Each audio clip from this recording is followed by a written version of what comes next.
இந்துக்கள்கிட்ட இப்போ ஓட்டு வாங்கணும். அதனால என்ன பண்ணுவாரு நம்ம ஸ்டாலின்? பழனிக்கு கூட பால் காவடி எடுத்துட்டு போவாரு. பொதுமக்களுக்கு நான் சொல்ற ஒரே ஒரு விஷயம் தான், இந்த தேர்தல் முடிஞ்சதுக்கு அப்புறம் நேரு அவர்களுக்கு கெட்ட நேரம் ஸ்டார்ட் ஆயிடுச்சுன்னு தான் சொல்லணும்.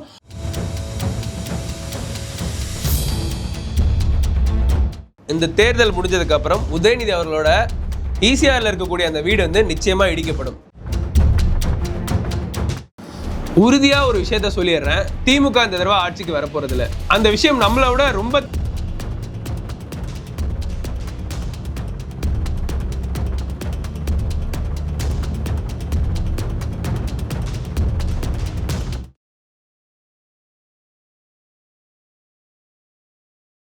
நாரதர் மீடியா உணர்வாளர்களுக்கு வணக்கங்கள். நான் உங்கள் விஜய் சின்னசாமி. நம்முடன் இணைந்திருக்கிறார் உயர்நீதிமன்ற வழக்கறிஞர் ஸ்ரீராம் அவர்கள். வணக்கம் ஜி.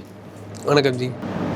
இப்போ நேரு அவர்களுக்கு தேர்தல் முடிகிற வரைக்கும் எந்த விதமான பிரச்சனையும் வரப்போறதில்லை, திமுக காப்பாத்திரும். ஆனால் தேர்தல் முடிஞ்சதுக்கு அப்புறம் கை கழுவிடும் அப்படின்றது பார்வையா இருக்கு. நீதிமன்றம் இதை எப்படி அடுத்ததா கொண்டுட்டு போக போறாங்க, திமுக அந்த வழக்கு எப்படி அடுத்ததா கொண்டு போவாங்கன்னு பாக்குறீங்க? நிச்சயமா சொல்றேன், இந்த வழக்கு தேர்தல் முடிஞ்சதுக்கு அப்புறம் பூதாகரமா வெடிக்க தான் போகுது. அதை நீங்க பார்க்க தான் போறீங்க. பொதுமக்களுக்கு நான் சொல்ற ஒரே ஒரு விஷயம் தான், இந்த தேர்தல் முடிஞ்சதுக்கு அப்புறம் நேரு அவர்களுக்கு கெட்ட நேரம் ஸ்டார்ட் ஆயிடுச்சுன்னு தான் சொல்லணும். 1020 கோடி ரூபாய் அதுக்கான அத்தனை ஆதாரங்களுமே வந்து சமர்ப்பிச்சிருக்கிறாங்க.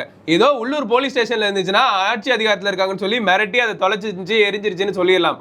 ஆனா இது மத்தியில் இருக்கக்கூடிய புலனாய்வு அமைகள்கிட்ட இருக்கிறதுனால இதை நிச்சயமா அவங்க வந்து அடுத்தடுத்த கட்டத்துக்கு எடுத்துட்டு போக தான் போறாங்க. இப்போ நேருவை வந்து ஆண்டவனே நினைச்சாலும் காப்பாற்ற முடியாதுன்னு நான் ஏன் அழுத்தமா சொல்றேன்னா, அதாவது உதயநிதி அவர்களுக்கு வந்து ஒரு மிகப்பெரிய லீகலான சிக்கல் வந்தப்போ நம்ம முதலமைச்சர் அவர்கள் உடனடியாக வந்து டெல்லிக்கு ஃப்ளைட்டு பிடிச்சி கிளம்பினாரு. என்னோட பசங்களுக்கு வந்து எதுவும் பண்ணிடக்கூடாதுன்னு அங்கே வந்து பல்வேறு விதமான அரசியல் காய் நகர்த்தல்களை பண்ணாரு.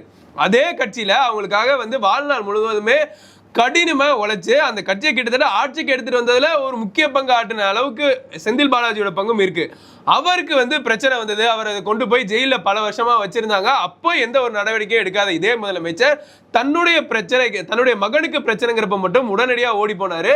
அந்த மாதிரி தான் முதலமைச்சர் நேரு விஷயத்துல கண்டிப்பா வந்து கை கழுவிடுவாரு.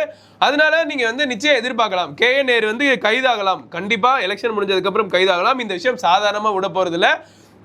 இது லீகலான விஷயமா மட்டும் சொல்லலை, இது ஏகப்பட்ட இளைஞர்களோட வாழ்க்கையை கெடுத்த இந்த நேரு அவர்கள் வந்து கண்டிப்பா சட்டத்தின் முன்னாடியும் சரி, அவருடைய மனசாட்சி முன்னாடியுமே சரி தண்டிக்கப்பட்டு தான் ஆவாரு. பல்வேறு இளைஞர்கள்ட்ட காசை வாங்கிட்டு படித்த இளைஞர்களோட கனவை குழி தோண்டி புதைச்சதுக்கு வந்து நிச்சயமா அதுக்கான பலனை அடைவாருங்கிறத நான் வந்து அழுத்த திருத்தமா சொல்றேன். ஸ்டாலின் இந்த விஷயத்துல அவரை காப்பாற்ற மாட்டாரு, இதை நான் ஆணித்தரமாவே சொல்லிக்கிறேன். உதயநிதி அவர்களுக்கு சொந்தமா இருக்கக்கூடிய ஈசிஆர்ல உள்ள பங்களாவை, வீட்டை வந்து சட்டத்திற்கு புறம்பாக கட்டியிருப்பதாக நீதிமன்றத்தில் வந்து ஒரு வழக்கு போயிட்டு இருக்கிறதா செய்திகள்லாம் பார்க்க முடிந்தது. என்ஐஜி நடந்துட்டு இருக்கு, அவர் வீடு வந்து இடிக்கலாம்னு கூட சொல்றாங்களே. நிச்சயமா இந்த தேர்தல் முடிஞ்சதுக்கு அப்புறம் உதயநிதி அவர்களோட ஈசிஆர்ல இருக்கக்கூடிய அந்த வீடு வந்து நிச்சயமா இடிக்கப்படும். உதயநிதியோட வீடு மட்டும் கிடையாது, கமலஹாசன், விஜய் அவர்களோட வீடுமே இடிக்கிறதுக்கு தயாரா இருக்குன்னு வச்சுக்கலாம். இந்த விஷயம் இன்னைக்கு நேரத்தில் இல்லை, பல வருஷமாவே வந்து கிடப்பில் கிடக்கக்கூடிய ஒரு விஷயம் தான். அதாவது நீலாங்கரையில இருந்து உத்தண்டி வரைக்கும் 798 வீடுகள், அதாவது பணக்காரங்க, தொழிலதிபர்கள், பெரிய பெரிய கல்வியாளர்கள், சினிமா நட்சத்திரங்கள்னு சொல்லிட்டு அங்க இருக்கக்கூடிய நிலங்களை வந்து சட்டத்திற்கு புறம்பா ஆக்கிரமிச்சு பல்வேறு சொகுசு பங்களாக்களை வந்து கட்டி வச்சிருக்கிறாங்க. அதாவது எப்படின்னா, தன்னோட வீக்கெண்ட் டயத்துல பல்வேறு பார்ட்டிகள், நீங்க வந்து அந்த காலத்துல இருக்கக்கூடிய நியூஸ்கள் எல்லாம் ரொம்ப மைனூட்டா கவனிச்சிங்கன்னா அங்க ஏகப்பட்ட பெண்களுக்கு எதிரான குற்றங்களுமே நடந்திருக்கு. அதாவது மறைக்கப்பட்ட குற்றங்கள் அதை வெளிப்படையாவே சொல்லலாம். ஏன்னா அங்க வந்து ஹைட் பண்ணி பார்ட்டி நடத்துறது, பல்வேறு சொகுசு விடுதிகளில் வந்து பெரிய பெரிய ஆள்களை கூட்டி வந்து கூட்டு அடிக்கிறது, கும்மால் அடிக்கிறது, எவ்வளவோ விஷயங்கள் நடந்துச்சு. இது எதுவுமே வந்து ஆஃப் ரெக்கார்டில் தான் இருந்துட்டு இருந்துச்சு. ஸோ இது ஒரு பக்கம் இருந்தாலும், இன்னொரு பக்கம் சட்டவிரோதமாக வந்து அந்த கடற்கரை பகுதியில் இவங்க வீடு கட்டியிருக்கிற விஷயம், இது ரெண்டுமே வந்து லீகலாக பல்வேறு பிரச்சனைகளை தமிழ்நாட்டில் தொடர்ந்து ஏற்படுத்திட்டு தான் இருந்துச்சு. இது சமூக அக்கறை உள்ள பல்வேறு நபர்களால் கேள்வி கேட்கப்பட்டாலும் அவங்க வந்து அதிகார வர்க்கத்தால் அவங்களோட வாயை வந்து மூட வச்சுட்டே இருந்தாங்க. பத்திரிகையாளர்களோட இதில் வந்து தலையிடுறதுக்கு பயந்த மாதிரியான ஒரு சூழ்நிலை தமிழ்நாட்டில் நிலவிட்டு இருந்துச்சு. இதில் நல்வாய்ப்பாக என்ன நடந்துச்சுன்னா வந்து உயர்நீதிமன்றத்தில் ஒரு பொதுநல வழக்கு வந்து தாக்கல் பண்ணப்பட்டு அந்த விசாரணையில் வந்து மாநகராட்சியுமே வந்து அவங்க இழுத்து வச்சுருந்தாங்க. மாநகராட்சி இந்த 798 வீடுகளுக்குமே எதிராக நோட்டீஸ் அனுப்புனாங்க. உயர்நீதிமன்றத்துடைய மேற்பார்வையில. எதுக்காக வந்து நீங்க இது கட்டியிருக்கீங்க, சட்டத்துக்கு புறம்பா உங்களுடைய வீடுகள் வந்து கட்டப்பட்டிருக்கு, இதுக்கான சரியான பதிலை சொல்லுங்கன்னு சொல்லிட்டு இதுல 440 பேர் வந்து ரிப்ளை கொடுத்திருந்தாங்க. இதுல 84 பேருக்கு வந்து விசாரணை நடந்துட்டு இருந்துச்சு. இதுல மீதி இருக்கிறவங்களுடைய பதில் என்ன? இந்த 440 பேருமே வந்து இன்னும் அந்த வழக்குகள் வெண்டிங்ல தான் இருக்கு. அதாவது அதிகாரிகள்ட்ட அவங்க வந்து அப்பீல் போயிருக்கிறாங்க. இந்த வழக்குகள் எல்லாத்துக்குமே வந்து ப்ராப்பரா வரக்கூடிய மார்ச் 31க்குள்ள நீங்க வந்து எல்லாத்துக்குமே வந்து தாக்கல் செஞ்சாகணும் அப்படின்னு சொல்லிட்டு உயர்நீதிமன்றம் இந்த விஷயத்துல ரொம்ப காட்டமாவே பதில் சொல்லியிருக்கிறாங்க. அது மட்டும் இல்லாம மே 31க்குள்ள இதுக்கான உத்தரவை நாங்க பிறப்பிக்கிறதுக்கு தயாராயிட்டோம்னு சொல்லிட்டு அனிதா சுமந்த் அவங்க அடங்கிய பெஞ்ச் வந்து இதுல காட்டமான ஒரு உத்தரவை வந்து போட்டிருக்கிறாங்க. ஏற்கனவே சென்னையில வந்து வெள்ளம் வர காலத்துல வந்து சென்னை மக்கள் எல்லாருமே பொதுவா பேசக்கூடிய விஷயம் என்னன்னா, குளங்களை வந்து ஆக்கிரமிச்சு கட்டிட்டாங்க, ஏரிகளை ஆக்கிரமிச்சு கட்டிட்டாங்க, அதனால எங்களுக்கு வந்து வீட்டுக்குள்ள தண்ணி பூந்துருச்சுன்னு சொல்லிட்டு பல்வேறு மக்கள் வந்து இந்த விஷயத்துல வருத்தப்படுவாங்க. ஆனா அதுக்கப்புறம் வந்து அந்த விஷயம் வந்து அப்படியே காத்தோட போன மாதிரி மாறிடும். இப்போ நாம இந்த விஷயத்தை தடுக்கலனாலும் வருங்காலத்துல சென்னையில வந்து வாழக்கூடிய தகுதியை இழந்துடலாங்கிற அளவுக்கு இதுக்கு பின்னாடி ஒரு மிகப்பெரிய சுற்றுச்சூழல் சீர்கேடு நடந்துகிட்டு இருக்குன்னே சொல்லலாம். அரிய வகை ஆமைகளா இருக்கட்டும், சுற்றுச்சூழலுக்கு ஏற்ற மாதிரியான பல்வேறு விஷயங்களை வந்து இவங்க ஓவர் ரூல் பண்ணி கட்டியிருக்கிறது வந்து இந்த சென்னை வாழ தகுதியற்ற நகரமா மாறுற அளவுக்கு ஒரு மிகப்பெரிய டேஞ்சர் இருக்கிறதுனால தான் இந்த வழக்கு பெஞ்சில் வந்து ரொம்ப காட்டமாவே விசாரிக்கப்பட்டு இருக்கு.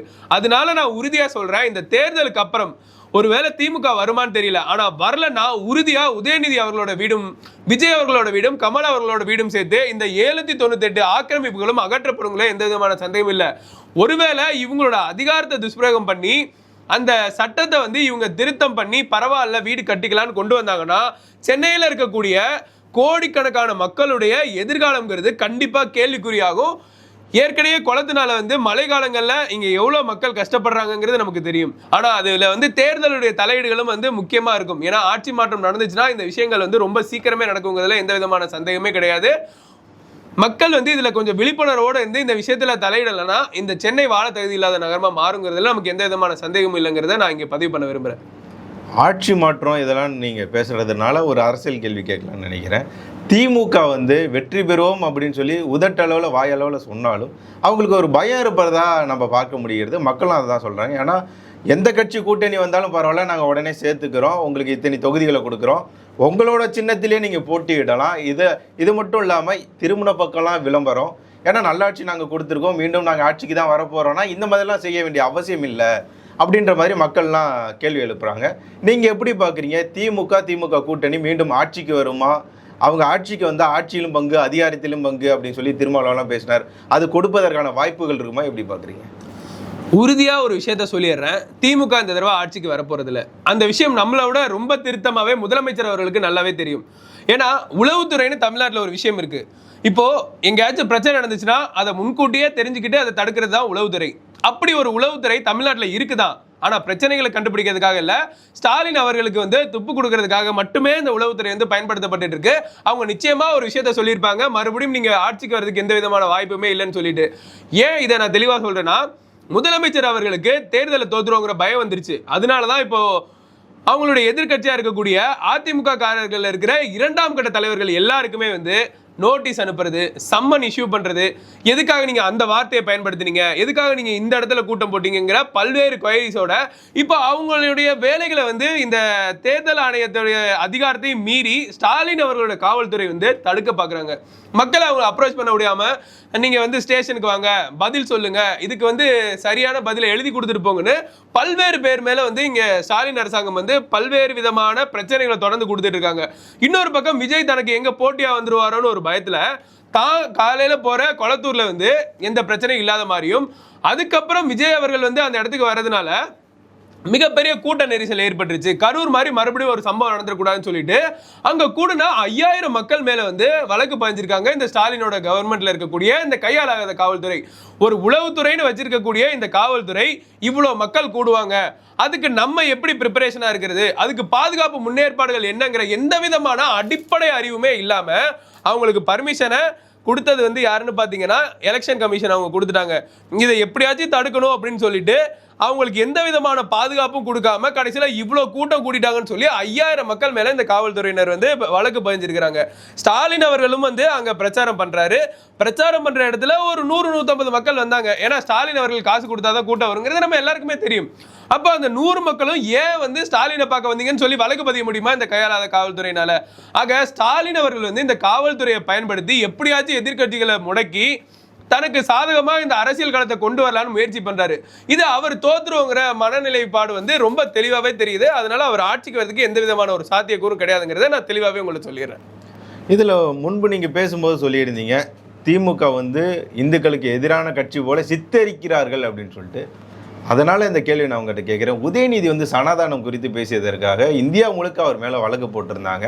இப்போ கூட அவர் வந்து ஒரு கடிதம் வந்து கேரளாவுக்கு எழுதியிருந்தார், என் மேலே ஏதாவது வழக்கு இருக்கா அப்படின்னு சொல்லி, இந்த சனாதானம் குறித்த வழக்கு, இது போன்ற வழக்குகள் ஏதாவது இருக்கா அப்படின்னு சொல்லி கேட்டிருக்காரு. இந்த சனாதானம் வழக்கு என்ன ஆச்சு? இந்த சனாதனம் சம்பந்தப்பட்டமான வழக்குல வந்து நம்ம தமிழ்நாடு மக்கள் மட்டும் கிடையாது, அவர் பேசின பேச்சுக்கு ஒட்டுமொத்த நாடே கொந்தளிச்சிச்சு. ஏன்னா அவர் சொன்ன வார்த்தை என்னன்னா, சனாதனம்ங்கிறது வந்து அழிக்கக்கூடாது, அதை வந்து மொத்தமாக ஒழிச்சிடணும் அப்படின்னு சொல்லிட்டு அவருடைய ஒட்டுமொத்த வன்மத்தையுமே வந்து கக்கியிருந்தார்.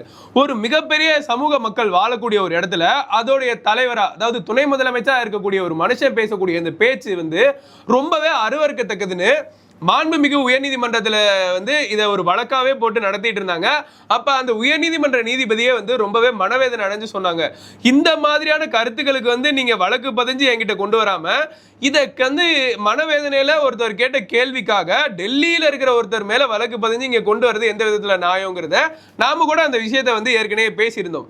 ஸோ இப்படி தனக்கு வந்து தொடர்ந்து இந்து மதத்துக்கு எதிராக பேசிட்டு இவங்க வந்து இப்போ இந்துக்களுக்கு ஆதரவா இருக்கிற மாதிரி நாடகம் போடுறது என்னன்னா, இவங்க வந்து இந்துக்களுடைய ஓட்டை குறி வச்சு வேட்டை நடத்துறதுக்கான ஒரே ஒரு காரணம் மட்டும்தான். இவங்களுக்கு இந்துக்கள் மேல கரிசனம் எல்லாம் கிடையாது. உதாரணத்துக்கு நான் உங்களுக்கு ஒரு விஷயத்தை தெளிவாவே சொல்லுவேன். இப்போ உயர்நீதிமன்றங்கள் வந்து ஒரு கோயிலை இடிச்சிருங்கன்னு சொல்லுச்சுன்னா அடுத்த நாள் காலையில அந்த கோயில் இருக்காது, இரவோட இரவா அந்த கோயிலை வந்து அகற்றிடுவாங்க. அதே உயர்நீதிமன்றத்தில் இருக்கக்கூடிய மாண்புமிகு உயர்நீதிமன்ற நீதி அரசர்கள்லாம் வந்து அழுத்தமா சொல்லி கூட இன்னைக்கு வரைக்கும் திருப்பரங்குன்றத்தில் அவங்க விளக்கேற்ற விட மாட்டாங்க. இதுதான் இவங்களுக்கு இந்துக்களுக்கு ஆதரவா இருக்கக்கூடிய மனநிலையை நினைக்கிறீங்களா? கிடையாது. இந்துக்கள்கிட்ட இப்போ ஓட்டு வாங்கணும், அதனால என்ன பண்ணுவாரு நம்ம ஸ்டாலின், பழனிக்கு கூட பால் காவடி எடுத்துட்டு போவாரு. ஆனா தேர்தல் முடிஞ்சதுக்கு அப்புறம் ஒருவேளை போற வழியிலே தேர்தல் முடிஞ்சிருச்சுன்னா அதை பாதிலே போட்டுட்டு வீட்டுக்கு வரக்கூடிய ஆள் தான் நம்ம முதலமைச்சர் அவர்கள். நீங்க அவருக்கு இந்துக்கள் மேல கரிசனா இருக்குல்ல, தயவு செஞ்சு சொல்லாதீங்க. அவர் இந்துக்களுக்கு எதிரான ஒரு பர்சன் தான். நான் அதுக்காக மித்த மதங்களை வந்து சொல்றேன்னு நினைக்காதீங்க. மித்த மதங்களுக்கு அவர் ஏன் பண்றாருன்னா அவங்கள்ட்ட ஒரு ஓட் பேங்க் இருக்கு திமுக, அதனால அவர் வந்து மித்த மதங்களை சப்போர்ட் பண்றாரு ஒழிய இவருக்கு பிடிச்சது எல்லாமே இவங்களுடைய குழந்தை, குடும்பம், குட்டிங்க, அப்புறம் அவங்க பையனை முதலமைச்சர் ஆக்குறது மட்டும்தான் இவருக்கு ஒரே ஒரு விருப்பமே தவிர இவருக்கு இந்துக்களை பிடிக்கும் இஸ்லாமியர்களை பிடிக்காதுன்னு நான் சொல்லவில்லை. இவருக்கு மக்களே பிடிக்காது, அதுதான் வந்து ஒரு தெளிவான விஷயம். இந்துக்கெல்லாம் அவருக்கு ரொம்ப பிடிக்காது, அவ்வளவுதான்.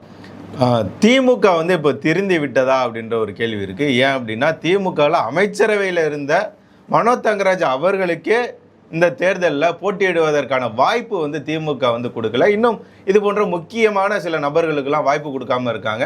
இதனால திமுக திருந்தி விட்டதா அப்படின்ற ஒரு கேள்வி இருக்கு. இதை நீங்க எப்படி பாக்குறீங்க? நான் நிச்சயமா அழுத்தமா சொல்றேன், திமுக திருந்திருச்சு.